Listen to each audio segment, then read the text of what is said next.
The leader of the NDP, Elizabeth Weir, was first in line to cast her ballot in her St. John's South End neighborhood this morning. I want to say good luck and thank you. Congratulations for a good election, and wish you all the best today. Yes. That's Weir's Liberal challenger Bobby Higgins wishing her well at the polling station as the voters lined up waiting for Ms. Weir to cast her vote. She's hoping to hold on to her seat in the legislature, saying the campaigning won't stop until the polls are closed at 8 o'clock. Well, I'm going to be delivering lunches to workers and going around. We already started out this morning at the dry dock with shaking hands and welcoming the workers as they came on to their shift. The St. John Harbour riding is being watched very, very closely tonight, with three well-known candidates vying for a position tonight.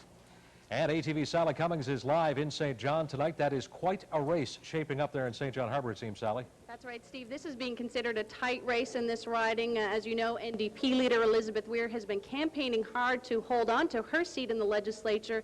She's up against a well-known Liberal in St. John, a newcomer, Bobby Higgins, and of course the Conservative candidate Lloyd Betts, who's well-known with the South End Citizens Coalition. But the real problem here today has been with people not being enumerated, and that's been much of the focus of campaign organizers here today. Once she votes, everybody else comes in. Voters were lined up first thing this morning. They couldn't get in until NDP leader Elizabeth Weir had cast her ballot. I wonder if people don't get in that are supposed to get in. Others were still trying to get on the voting list. Did you tell that woman so she knows she can vote? We believe there are over 1,000 people that have been left off the list in St. John Harbour, and their refusal to ensure that people have the right to vote is simply unacceptable. I've never seen a mess like this before. Enumeration problems were frustrating all campaign organizers. People have been misdirected, gone to the wrong polls or the wrong polling stations, and then find that there's only one enumerator available.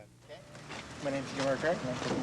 Liberal drivers were making sure voters got out by picking them up in a bright red car. How many deliveries have you made? 20-25, which Already? is quite busy this time of the day. We've done our homework. We've worked hard. We ran the campaign that we wanted to run. We knocked on every single door in this riding. Campaign headquarters. These are the ones we're delivering to the polls and to the runners, the people in the cars and so on. Campaign organizers made sure volunteers were fed and did more legwork over the phone. We are phoning people who've said they are supporting Elizabeth and reminding them it's election day to get out to vote. Just the party leaders, I'm sorry, you've got to go. There are also tighter restrictions on the media this year in order to speed up the voting process. Television crews are not permitted inside the polling stations other than to photograph the party leaders. Mainly responsible for keeping the order at the poll, making sure that people are voting okay and there's no restrictions to the voting public.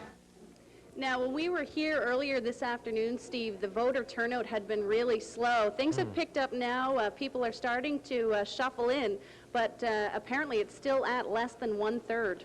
Although across the province, we understand the voter turnout at the moment is steady to heavy, with 1 hour and 52 minutes still to vote. Thank you, Sally. We'll be talking to you again tonight.